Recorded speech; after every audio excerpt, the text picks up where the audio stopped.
There we go. Okay, so I think what we'll do is we will get started and more people may pop in and join us as we go. But welcome to the August Course Cafe. I'm super, super excited about today's topic. It's just so important. It is truly the conversations I've been having with Maddie have been so impactful on how I think about my programs, how I show up in my programs. And so I just couldn't think of a better topic for August than talking about how we can bring in trauma-informed approaches to our programs, how we show up, how we lead them, how we facilitate, how we support our people. And so truly what we're going to be focusing on today is talking about what does it mean to be trauma-informed? What are these approaches? How does trauma impact the learning experience? So why do we need to be thinking about that? Even if our topics, our niche, our industry doesn't seem like it's directly related to trauma. I'm going to be sharing some examples of how I've been taking the consulting that Maddie's been doing for me and implementing it into my programs. The great thing about these course cafes is for those of you who are here live, we're going to be pausing and having time for questions along the way. And we're also going to have time for questions along the end. So what we'll do is to make sure that we have time for everyone's questions, you can just either use the raise hand feature on Zoom, or you can put it into the chat. We'd like to remind everyone, because we want to make sure that this call is just really, really focused on how we can use trauma-informed approaches as a framework onto our programs, that we're not going to be talking about our own trauma, and we're not going to be asking you to share or disclose anything about your own experiences. We really want to keep this focused on our programs, on our learners, on us as leaders.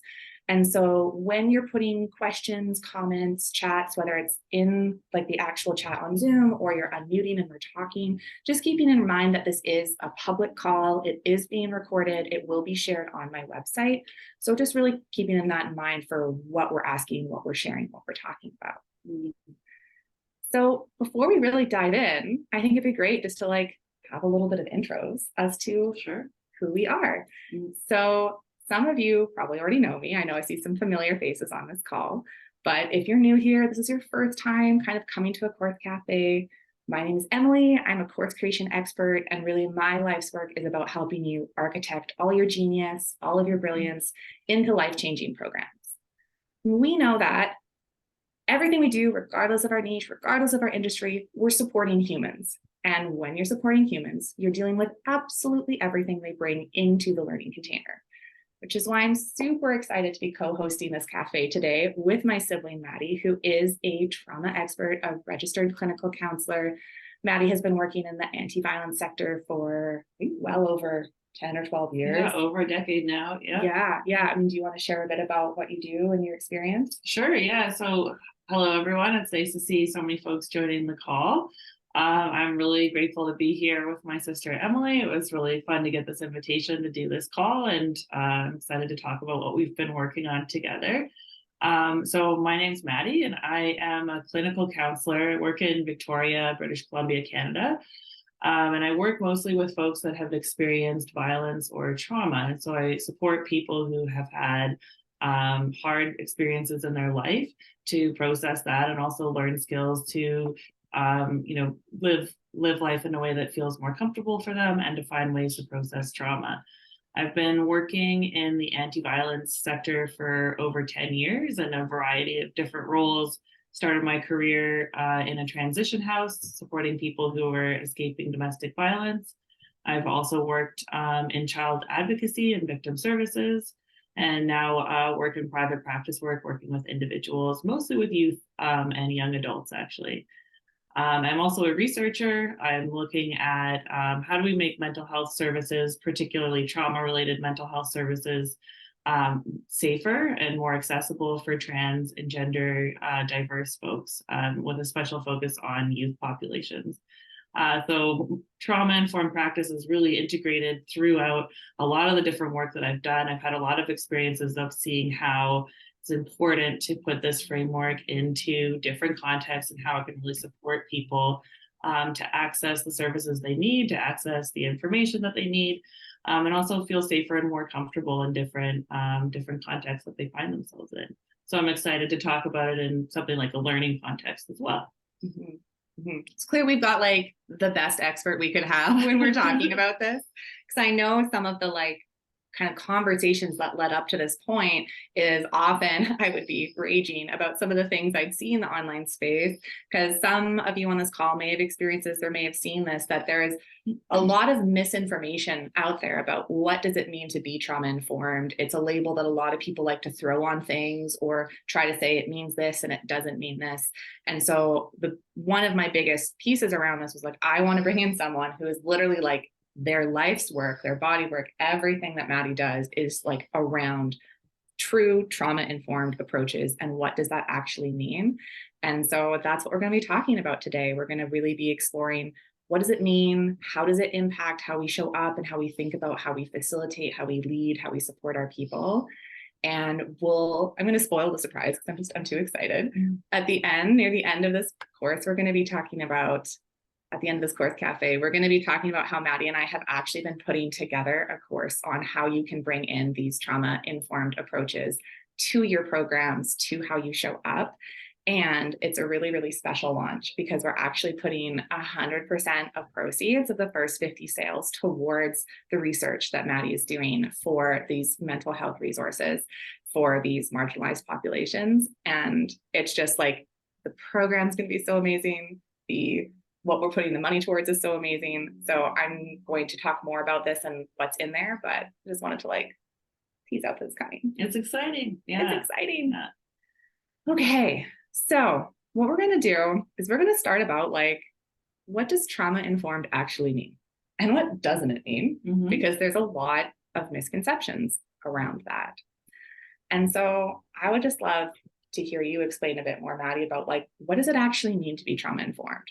Who can be trauma informed? Like, what does it actually mean? Yeah, so I think at its most basic, to be trauma informed is to have an awareness that trauma and our past experiences can have an impact on how our brains work and how we show up in certain situations, in every situation. To be trauma informed means you have an awareness of how trauma can impact our brains, how they learn, how they think about things in certain situations. And also to put a priority on having safety be something that you're thinking about in every context. When somebody's experienced trauma, they don't feel safe. Their brains don't feel safe and their nervous system doesn't feel safe. And so when we take a trauma-informed lens, we try to think about how am I making the situation that I'm in feel as safe as possible. We can't confirm that it's going to feel safe for that person, but we can do our best to put things in place that help with the sense of safety. So those things are being really clear, being consistent, having clear boundaries around things, explaining things, what our roles are, so that we can put a container around an experience we're having with somebody that has structure and that can foster a sense of safety. Yeah.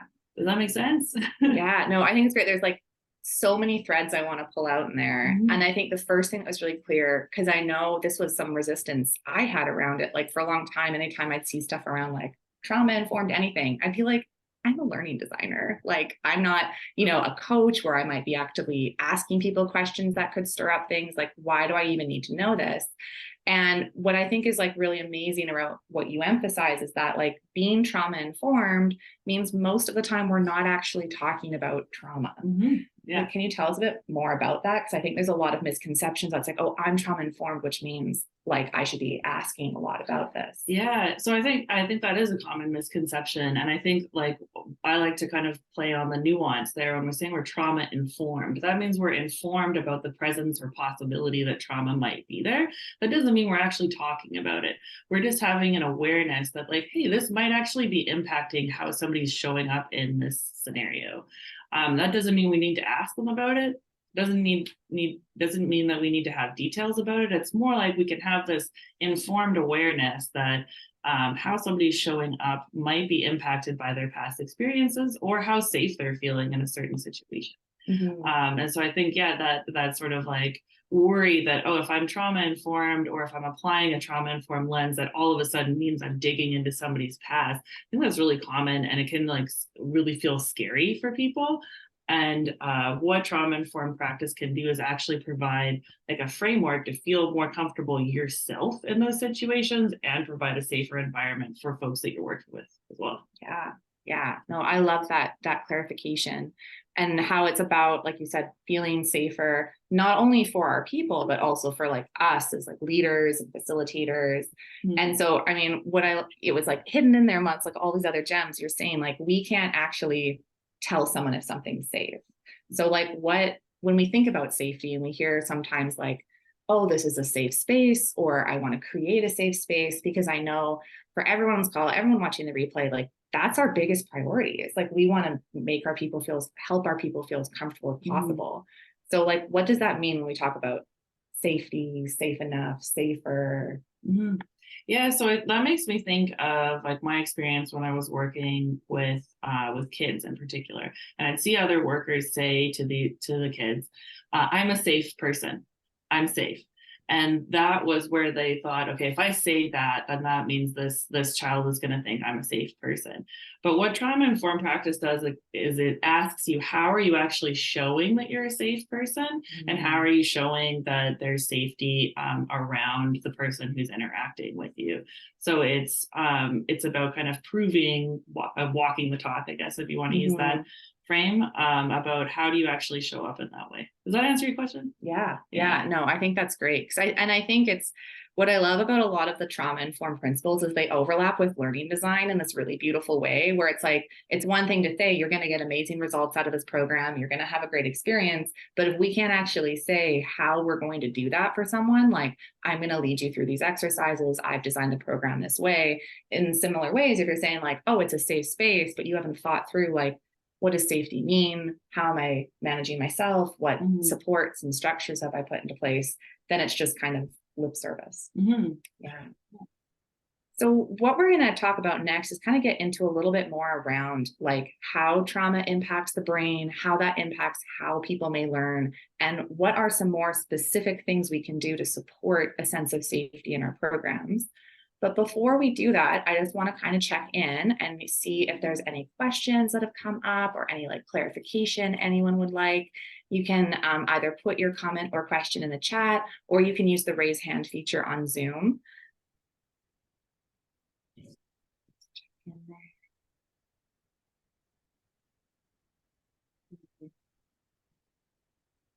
Pausing. Okay, I'm seeing some nods, I'm seeing some things. So we're going to keep moving forward. But at any point, if you're like, oh, like I'd like to hear more about that, or can you give more examples, feel free just to like pop something in the chat, or like I said, use the raise hand feature. So what I'd love to talk a little bit about is like, what is actually happening in the brain? Because I think, you know, a lot of us have some conceptualization around like what trauma is or what's going on, but sometimes we can like almost forget about the physiological or the biological, the neurological. Same way, like when we're thinking about learning, it's like at some point our brain is going to be involved. And so when we're thinking about trauma, like talk to me a bit about what's going on in the brain. Sure. Yeah. So, like you said, we're complicated beings. We have a nervous system, we have a physiological experience, a neurological experience, and so we all have a nervous system that's responsible for many things. And one of the things that it's responsible for is keeping us safe. So we have in our brain. Sometimes people use sort of like this hand model thing. We have this part of our brain that's like this part, your thumb sticking out this way.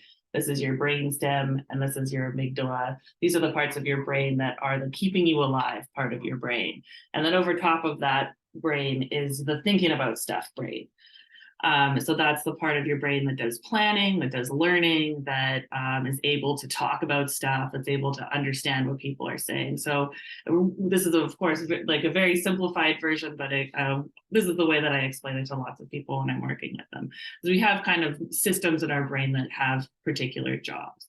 And so we have a system that helps to keep us safe. And basically that is always looking in the environment to see, like, is this environment safe? Do I need to do anything to protect myself? Sometimes people call this like the stress response system. Sometimes people call this there's I won't get into the scientific word. Let's just go stress response system. And what this is doing is it's scanning the environment at all times to go, am I safe? Is there anything I need to worry about? We all have this. We need it, actually. Humans need this part of our system. And so these are the things that help us react when something stressful or something dangerous happens. And there's kind of a few core responses that people have around this. If something dangerous happens, something scary, we have a fight, a flight, a freeze, or a fawn response. Folks have maybe heard that before, but basically these are the core responses we do to say, if something really dangerous happens, how am I getting away from this?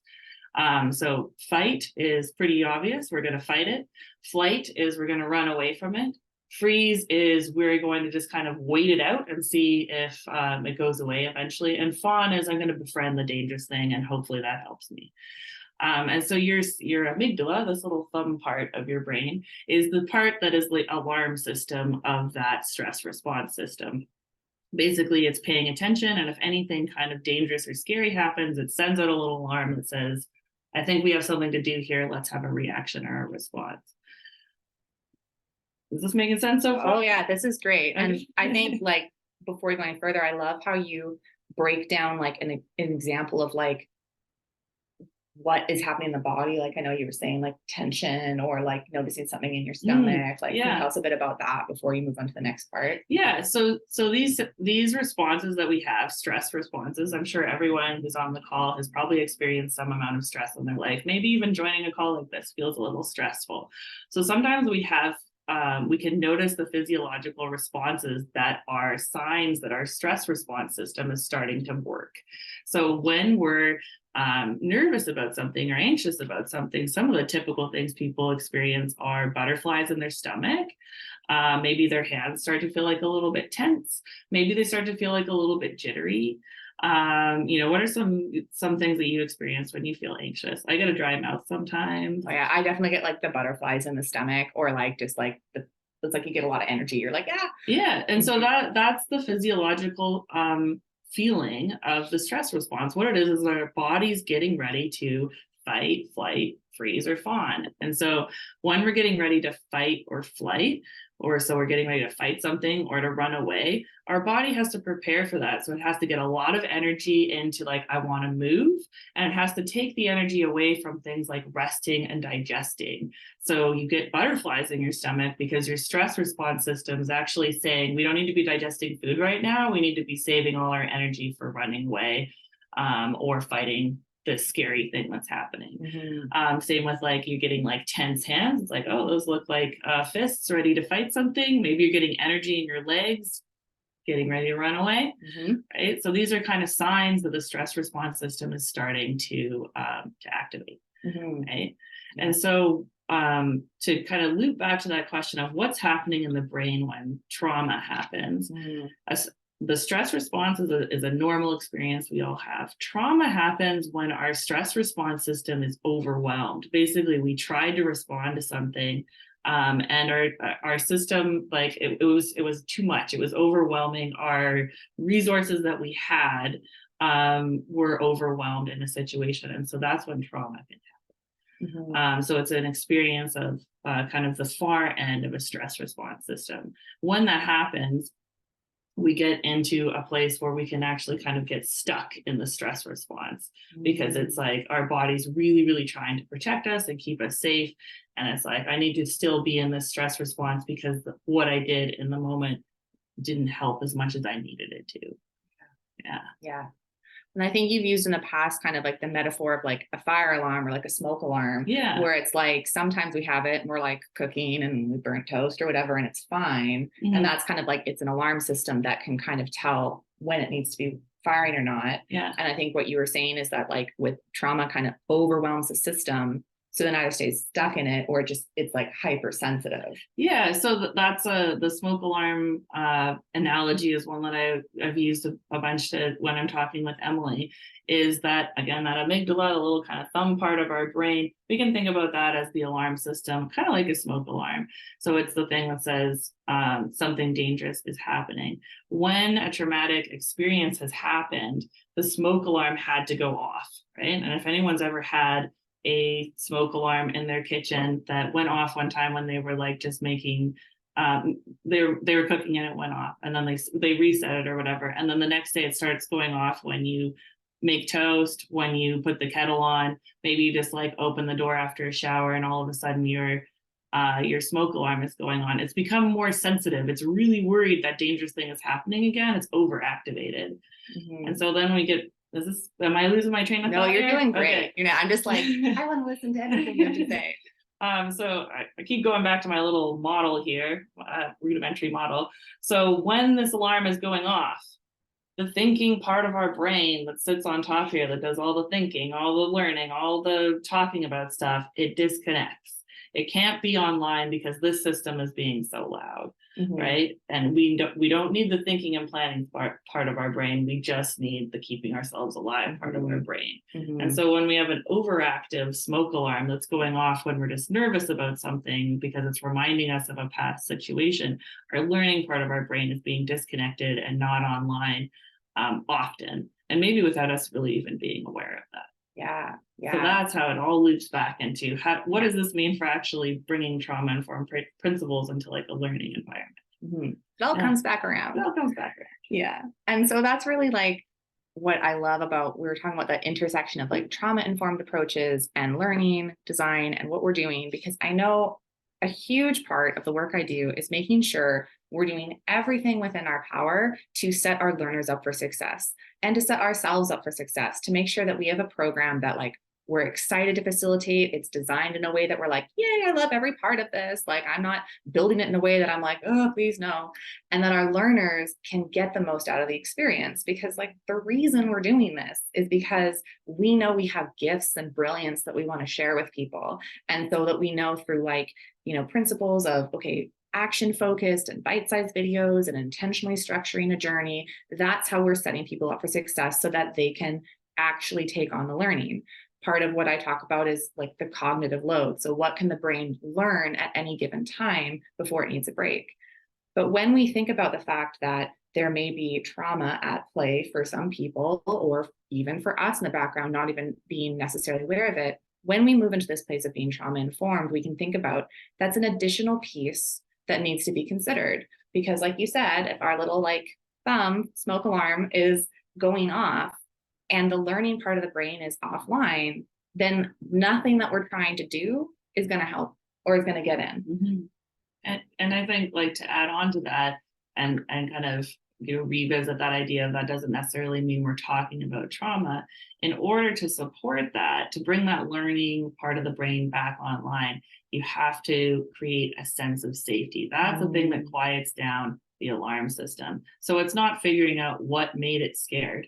It's how is it safe now, right? And that's like a big shift from like, okay, if I'm trauma informed, does that mean I need to be asking people about their trauma or understanding what triggered them? No, I need to understand what's going to help them feel safe right now. And that's going to bring that thinking part of the brain, the planning part of the brain, the ability to engage and learning part of the brain back online and able to engage. Yeah. So, I mean, I think that's like a gorgeous transition to move into like, so what can we do? Like, if we know that this is at play, we know this may be happening, we know that the number one thing, our main focus needs to be on creating a sense of safety. How do we create this sense of safety? Yeah. So one of the most straightforward ways that you can create a sense of safety is you tell people what they need to do and what you are going to do. So you provide a structure, a clear set of expectations, and a clear roadmap for sorry, for where boundaries are, who has what responsibility, and what the expectations are for the container that you're setting up. So that can look different depending on what sort of context you're looking at, but that is providing really clear explanations for things, and also being really consistent about that. Consistency provides a sense of safety because people know what to expect. There isn't as many unknowns or scary moments when we've told somebody, what are we going to do? What's my role with that? What's my expectation for you? And then how you roll it out. You just do those things. And there isn't any, hopefully not too many surprises along the way. Yeah. Which I think is like I love the way you talk about it, because I think sometimes whether we know what's happened or we don't know what's happened, or we want to be like compassionate, good people, we can often feel like, oh, but like boundaries or structure, like it feels kind of claustrophobic, or like it feels like I'm not doing my part, or like, oh, I should be more considerate, or I should be like make some exceptions or whatever.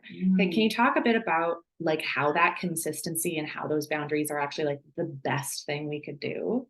Yeah, so somebody knowing, like if we think about, again, that sort of the system that's looking for dangerous things, right? If we think about like orienting ourselves to a space, that system is looking around and going, okay, what are the kind of dangers in this space? If you enter a room, you're going to go, okay, where can I sit? Am I allowed to sit there?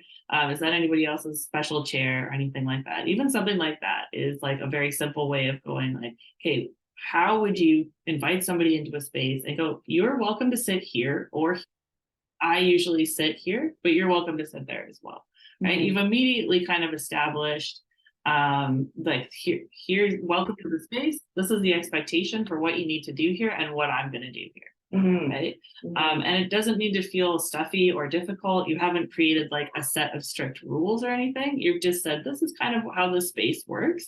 So that system that's worried about, am I doing something wrong, or is something bad going to happen if I sit in the wrong spot, or if I don't know where to sit, it can calm down. Yeah. Is that an accurate example for the question you're asking? Yeah. Oh, I love that. I think that's like, it's such a great example, because I think the thing that is so great about this work is that it supports everyone, like whether someone has experienced trauma or not. Like when we do these things, we lay out the roadmap, we lay out the expectations, we say our roles, like it just feels so good. Like I think about like when you walk into a spa and they're like, put your coat here, put on this robe, sit here, I'm going to do this. And you're like, I feel so taken care of. I feel like I can relax. Opposed to like, I think the example I was sharing with you is like the other day I had a dentist appointment and they're like, okay, sit here. And then she just handed me a pair of sunglasses and didn't say anything else. She just handed them to me and then walked away. And I was just like holding them. And I was like, am I supposed to put these on now? Am I supposed to put them on later? What am I doing with them? And I was like halfway into the appointment where before she was like, oh, you can put those on. And I was like, oh, okay. But I didn't want to just like, I was feeling like kind of nervous. I was like, I don't know what's expected of me. How do I relax in the situation? So it's like, whether you're having a stress response or it's something that's like overactive, it supports everyone. Yeah. Because again, that stress response system is something that is active all the time. And when we take that trauma informed lens, it's looking at how could it, how might trauma be here, but also just how is the stress response system showing up here, and how can we support a sense of like comfortable safety for people so that stress response system can settle down and go, I can actually relax here, and I can be thinking, and I can be learning. Yeah. Looks like there's a question in the I'm noticing that here. Okay. So Heather Gale says, I'm loving this as I'm updating my 27-hour live curriculum. Thank you so much. My question is, what are some examples of what I can say or do at start of class, either in person or virtual, to set the tone that I've created a trauma-aware space for the doulas? I'm also aware I'm modeling for them to be trauma-aware with their postpartum clients throughout the whole course. Loving the chair example. Yeah.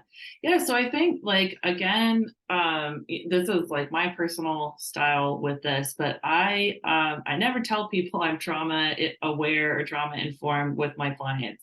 I mean, I'm telling you right now because we're talking about it, but when I welcome people into spaces, I don't say I'm trauma informed, this is a trauma informed space. What I do instead is I model that and how I'm providing expectations being very clear about roles and responsibilities.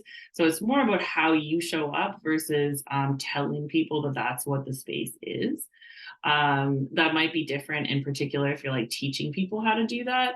But it's more about that, like the how you show up, right? Does that make sense? Yeah, I think that absolutely makes sense. And I know, Heather Gill, you also said things that you can do. And so I wonder if we could have like a small example where it's like, okay, if we're not saying it, but we were talking about how like having boundaries, having roadmaps, saying like you can sit here or sit here, or like maybe we want to have like another example of like a roadmap you could set at the beginning of a space, like some things to think about or some pieces to touch on. Yeah, so I think like again that idea of like roadmaps and expectations, and so something when we're in group classes, right, and people are sharing stories, particularly like I can see the kind of work that folks are working on here. People are bringing their personal experience into their work, right? So putting a container or a clear boundary around how much of that are we actually talking about, and how are we going to navigate that when people are sharing personal stories, right? So that's not to shut down people bringing in their personal stories, but saying things like, we're here to focus on training folks on this particular skill set, and we know we show up as our whole selves in it, but what we're doing is focusing on the skill set, and so we're not going to be talking about people's past experiences, right? Or if our past experiences show up, like we're going to respond in this way. So you just kind of give an expectation of what's going to happen if somebody brings a personal story in, or something that might be feeling like potentially heavy, if we want to use that word. Yeah. Right. So again, it's like kind of setting that expectation for what does this look like? Yeah. Yeah. I love that example for sure. And I think what's like underneath that is a lot of reflection, like ahead of time, of thinking about like, what is the space I'm wanting to create? What's my role in this space? What's their role? And kind of almost like thinking through the what ifs, because I know this is something like I had in like my own work. And this is like, well, how we kind of started these conversations is I had a lot of those what if fears, like, what if this happens on a call? What if someone says this? What about that? And I just got kind of stuck in like the what if spiral, opposed to thinking about like, okay, how can I kind of get ahead of the what ifs and think about like, well, what if this happens? What needs to be said, or what boundaries need to be in place? Yeah. Yeah. An example like we were talking about the other day was I was facilitating a group conversation where I was helping somebody host a meeting. There was a bunch of past tension in the room. People had some fights before. They had a lot of big opinions. And it was my job to make sure the meeting kind of like went smoothly. And I stated very clear, like, here's my job. I'm here to like move through the meeting points that we have. And we're going to have time for questions at the end. These are questions about what we've talked about in the meeting. And I'm going to find the right person to answer that question. So when the question period opened up, some of the people that had some leftover feelings about the difficult things that had happened brought those feelings into the question. And they started having big statements about their past feelings, about how they were hurt and how they were upset about that. I was able to, because I had said, this is what we're doing in this meeting, said, I hear that you're really upset about these things. It sounds like there's a lot of like, feelings that are still around, but right now we're focused on questions. And so I'd love to hear what questions you have so we can get somebody to answer that question. So I didn't dismiss what they said. I acknowledged what they said, but I refocused it back to the expectations that we had already established, right? Because here's the sense of safety, right? I told you we we're going to do something and then we did it. If we kind of go off track from that and all of a sudden it becomes an airing of grievances meeting, that's really unsafe because we don't know where's that going to end. Who's going to say what? Are people going to start getting mad at each other? You're going to start yelling at each other. Instead, it's about, we set the expectations for the meeting. How do we wrap it back to that? And that's what we were talking about with Emily's examples of the what ifs, right? Make a roadmap for yourself so that you can always keep going back to that. And I think that's, similar to what you can say at the beginning of a start of a class or something, is really setting the kind of goal or the scope of what you're doing in the class. Yeah. I love that. Heather Gale, if you have any follow-up questions or you want any more clarification, feel free to add that into the chat. And same for Monica and Hillary. If any questions have come up, you're welcome to put them in the chat or use the raise hand feature. So we have about 23 minutes left for our course cafe. And I do want to share a little bit of my own example from the incubator that we kind of worked through. So we're going to kind of talk through that. And while we're doing that, like I said, feel free to put any questions or comments, or, hey, can you riff a bit more on this? Or I'd love to hear more about what, XYZ looks like. I know sometimes when we're learning things, it's like, I don't know if I have this fully formulated as a question. So feel free just to say something like, can you expand more on this? I'd like to learn more about that. Can you give another example of these things? So while you're kind of thinking about what questions you may have, I want to share a bit about how I've been thinking about this type of work in my own programs. So the one thing that we were talking a lot is the calls as part of my group program, the incubator, because I was noticing that like my people were having great results, and I was getting a lot of feedback about like, I love these calls, I love how we talk about things, and people were getting the results I'd promised as part of the program. But I was noticing like internally, I was feeling a bit ungrounded about the calls. It was like, oh, something just felt a bit wobbly. And that was one of the reasons I noticed I wasn't wanting to invite people into the program at like a larger scale. I was like, if I can keep it small, keep it like 3 or 4 people on the call, then I can handle it, because I know like it's kind of within my comfort zone.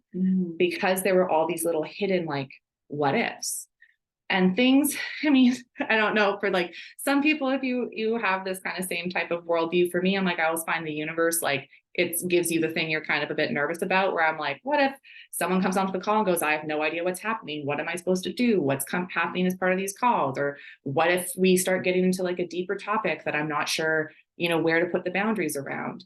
And of course, all of those things started happening. And that's when I started having a spiral to Maddie about it, being like, I don't know what to do in this case.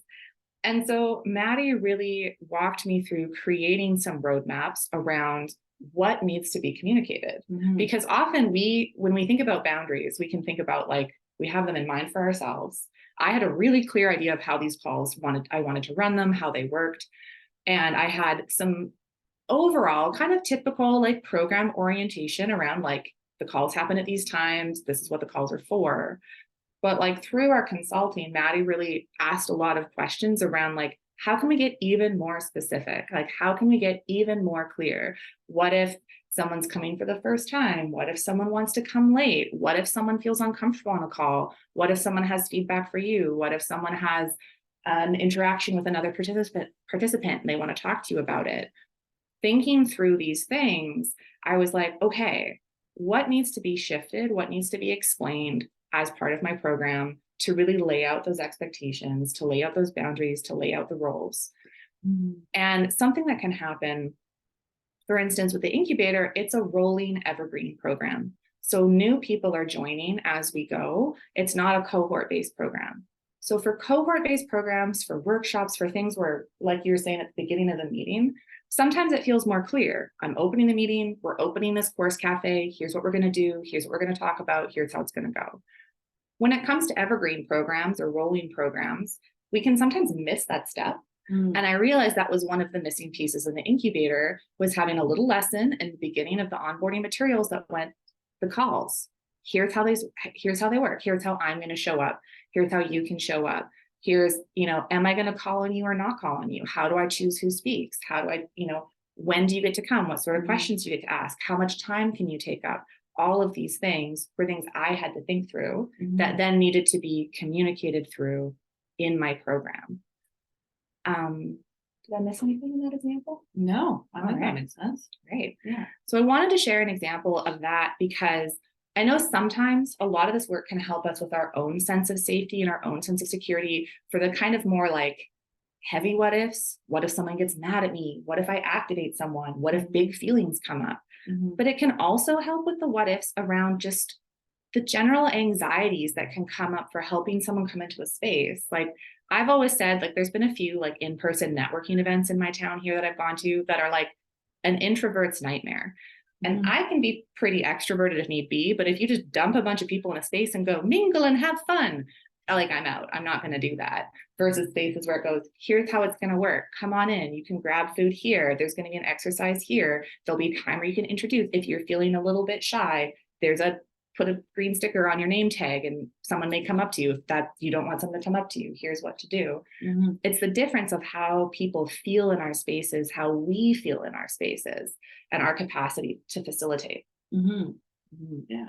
And I think, like, one of the kind of threads that I'll pay attention to there is that idea of like options. Another thing that really helps with a sense of safety is having moments where there can be choice and control for people entering into the space. And so knowing that I have choice over, how much I show up here, what I do, what I bring into the space, and I have choices for knowing if I can leave. And what would happen if I leave, or if I want to stay, what's going to happen if I stay, if I want to ask a question or I don't want to ask a question. So having like choice and moments where somebody can control how much or little they're kind of showing up in a space is really important. So that example of giving people like a bit of a lesson on how they would come into the call. I think I heard you say, like, this is how you can ask questions. You can do this or that, right? So that there's at least two options, so people can have a choice around something. Mm-hmm. And then also that like fosters a sense of like having a kind of like strength-based or empowerment-based lens for the people that are coming into your classes. Is that how are they showing up and having like choice, control, and then also being able to collaborate in how the space comes together. You're creating a structure, and then people are showing up and kind of collaborating in the energy that comes into the space by feeling safe, supported, and knowing that they have choice and control over how they contribute. Mm-hmm. I love that. And I think the choice and control is something that's really great too, because it's even something we can do in self-study programs.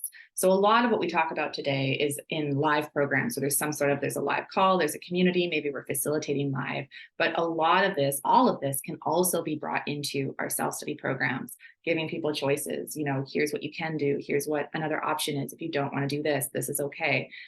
Not only is it supports that sense of safety, but when we give adult learners a sense of agency and autonomy, it boosts the motivation too. Because I think we all tend to get a bit of that inner rebel where it's like, don't tell me what to do. Mm-hmm. I know what I need. And so by saying like, hey, like I believe in you, you know what you're doing. Like you can try this, you can try that. Here are your options. Here's what's going to happen as a result of those options. Like we're never just, I've seen this unfortunately done where they go, of course you can leave your camera off if you don't want to participate fully, or you can do this if you don't want to get the most out of it. It's like, no, we're not going to attach like a weird negative consequence. We're going to go, you can do this, you can do this. And this is how it's going to go. Of course, within the framework of what you're already trying to do, right? Mm-hmm. Like if you need people to have their cameras on, then that's not an option, mm-hmm. right? So you have to provide options that you can be consistent with. Mm-hmm. Right. Mm-hmm. And that's where we're bringing it right back to that idea of like consistency, right? We show up and we kind of prove to people that we're safe people and we have a safe space by being consistent. If you're offering the option for the camera to be off, it really has to be an option. Yeah. Right? Yeah. And if it isn't an option and what you're offering for people or the kind of conversations that you want to have, then don't offer that as an option. Yeah. Right. And that's part of your reflecting is what you need as a facilitator or a teacher mm-hmm. or a workshop leader. Yeah. I love that clarification because I think this can happen on so many levels where we feel like we have to offer something or we have to do things a certain way. And it's like, if you're not putting structures in place that allow you, like you said, that they both are options or they can happen, then that's part of the roadmap that needs mm-hmm. to be communicated. Yeah. Mm-hmm. Sometimes like a kind of like illustration that you can use for that is like if you're talking to a young child, I don't know how many people have interacted with young kids, but people often say the phrase like, do you want to clean your room now? Do you want to? That's an option, right? Is it that they need to clean their room right now or that they can have an option around that, right? So you got to look at, is this really an option when we're communicating to people, right? Yeah, I love that. Do you want to leave your camera off? Because I don't want you to, right? It's like, oh, wait a second, that's not an option anymore. Right? Mm-hmm. Yeah, absolutely. I love that. That's so good. Okay, so we want to check in and see if any questions have come up, any other thoughts around how you might want to apply this to your own work. We have about 15 minutes left, so we've got some time to explore some questions. Like I said, you're welcome to put something in the chat, or if you want to raise your hand, you're welcome to come off mute and ask your question.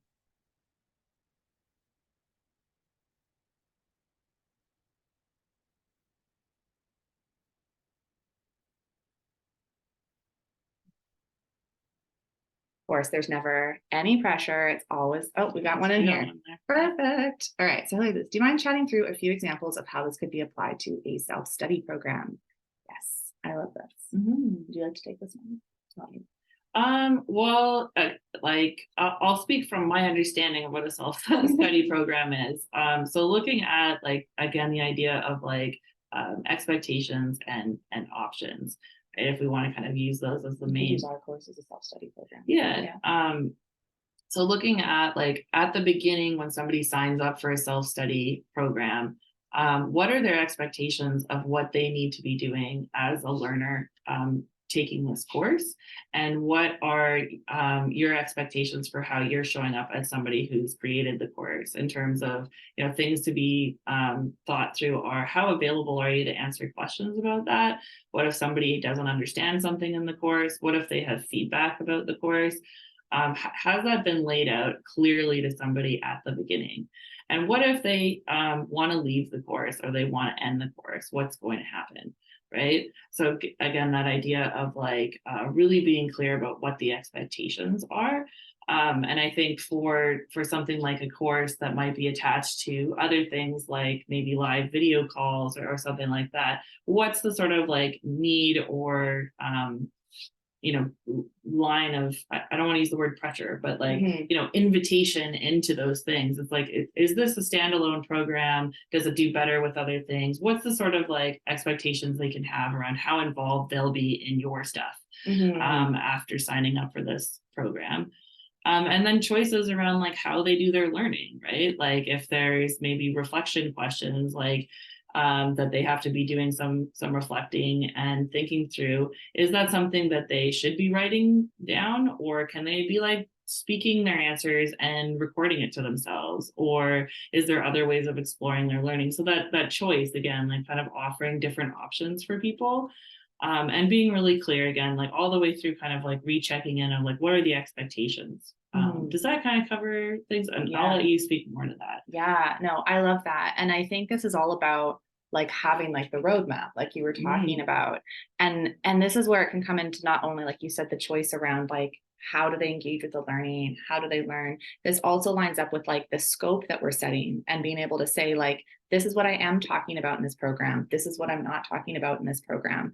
And that also helps for the sense of safety for us as well. Because I know something that can come up whenever we're putting our life's work out there for sale, for consumption by other people. I know the idea of getting bad feedback or a review or someone saying I'm disappointed in this experience can be really scary. And so some of the things we can do around that is, again, those clear roles, clear responsibilities, clear boundaries around this is what I said I would do. I'm going to do X, Y, Z. I'm going to support you on these topics. So I think about, for instance, in the course that Maddie and I have been working on together, it's all about these things that we have been talking about on today's call around how do you figure out your role, your expectations, boundaries around that, what your learner's role is, what the expectations are for them. And when we were talking about it, I went, well, there's kind of this overlap between the actual design and architecture of a program and then how you deliver and facilitate that program. And I feel it's kind of going like this. And I don't want people to get confused, or I don't want them to be disappointed or, feel what's going on. So part of what we do right at the beginning of the course is we say, this is the scope of this course. This is the focus of it. This is our goal. Here's what we'll be doing. Here's what we'll be teaching. Here's how we'll be teaching it. Here's the roadmap out there. Here's what we're asking of you. This is what's not part of the program. Yeah. And I think again, that sort of the expectations for what people need to be doing in a course. So if you have an example where you're asking somebody to I've heard Emily talk before about kind of like paying attention to when things are blocking you or when something's like getting in the way of something for individuals. Sometimes a question around that might be like, think back to a time when this was a difficult thing, right? So how are you structuring that so there's really clear expectations of how deep do you want somebody to go with that reflection? What is the point of asking them that question? And what are you going to do with that information? So you're being really clear about it. So if you said something like, paying attention to blocks in your learning and thinking about a time where, this was a difficult thing for you, we're asking you that to identify this so that you can do this. Yeah. And we're not asking you to dive deep into your past with this, right? Yeah. So really putting like, again, the kind of boundaries and parameters around why you're asking somebody something, what you're going to do with that information so they can have choice and control over how much information they give you. Yeah. Right. Or how much information they want to tap into for themselves, right? Because sometimes people don't want to be or don't feel safe reflecting in that deep way for certain exercises in a course. Right? Yeah, absolutely. And I think like I love that, like, this is why we're doing that. I think it's often a piece that can get missed is like the intentionality behind everything we're doing. This is why this is a self-study program. This is why this is live. This is why we're scoping it this way. This is why we're doing this specific exercise. This is why we're doing this exercise in this order. This is why, like the more you can share the why, the more it helps, like with that intentionality, with the momentum, but also like you said, with the agency where it's like, oh, if that's why you're doing it, something about that doesn't feel good. So maybe I'm not going to do it, or maybe I am in a different way. Yeah. Yeah. And then again, if something was like a necessary question for somebody to reflect on for the rest of the course to make sense, that would need to be really clear, right?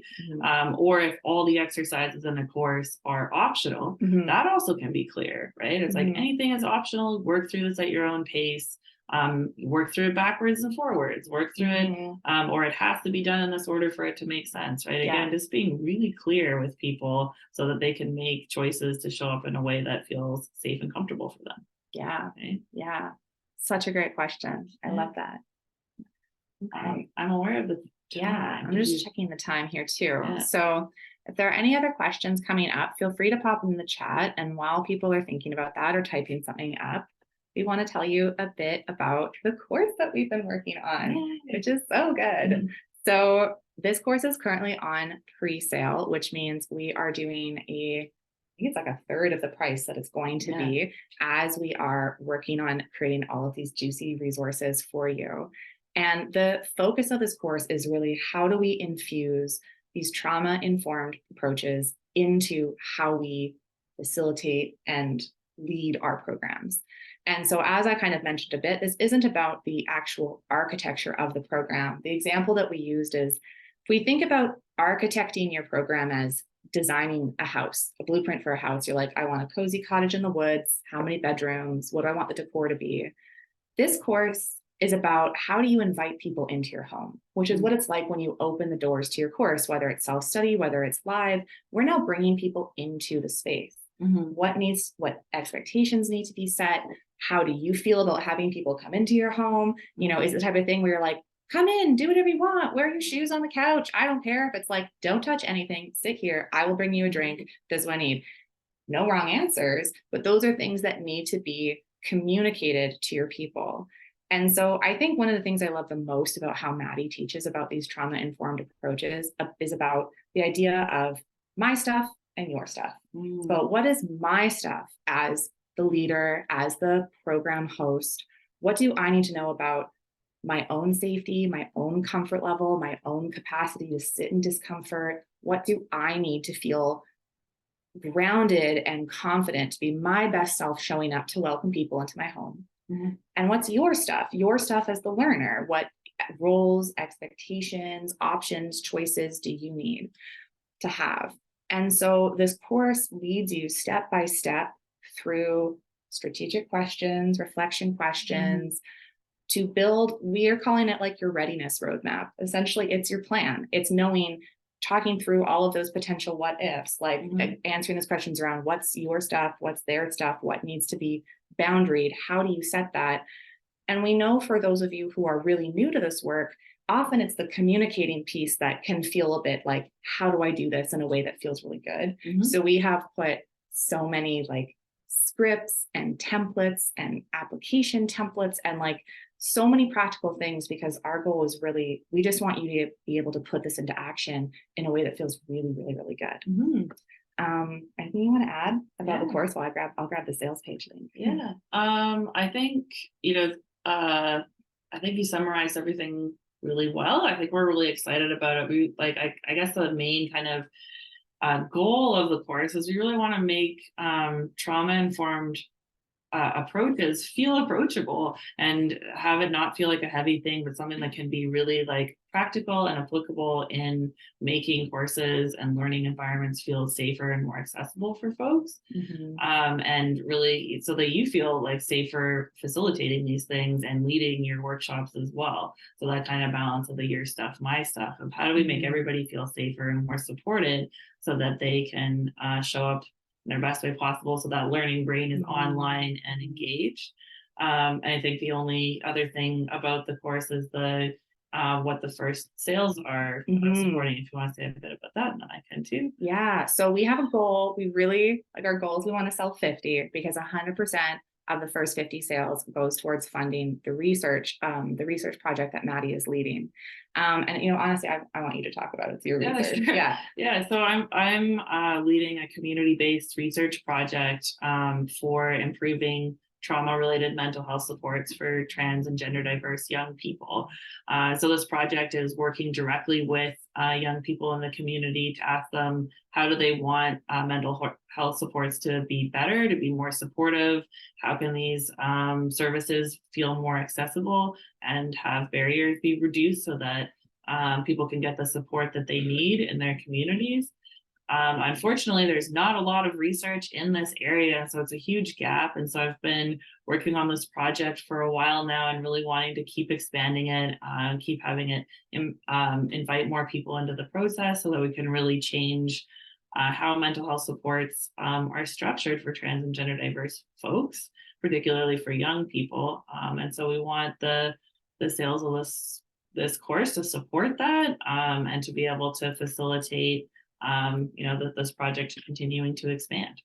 Yeah. Yeah, that's like such important work. And it's so nice when you can have these types of partnerships, because Maddie is literally the project, like research project director. So we know exactly like how the funding is being used, what's being done for the project, what the like processes and the hopeful outcomes and everything. So it's just, I just couldn't think of a better way to do it, because it's like, got this course, which is so important. And I know the things like the practices that we teach as part of this course are exactly like how I am implementing them in my programs. They're things I have personally done and thought about. It's like based on Maddie's lifetime of work. And we know it's going to just be such a game changer for everyone in your programs, and making sure your learners can get the best possible experience and that you can have the best possible experience too. And so I popped the link in the chat for those of you who are here live. And for those of you who are catching the replay, the link's going to be right below this video. And if you know of anyone who you think would benefit from this or who would want to support the research, we also super appreciate you sharing about it, just because it's so important. So thank you all, everyone. I'm noticing I don't see any other questions in the chat. So I think on that note, we can wrap up for today. Just want to thank you all so much, for those of you who came live and who asked questions and who were engaging with what we're talking about and listening and like showing up. And for those of you who are watching the replay, thank you so much as well. And Maddie, thank you for showing up and like sharing your genius with us like so generously. Like this has just been absolutely incredible, and I just appreciate all of you. Yeah, thanks for having me. It's been really nice to share the space and talk with everybody. Yeah. All right. Thanks so much, everyone. We hope you have a beautiful rest of your day. We'll talk soon. Bye.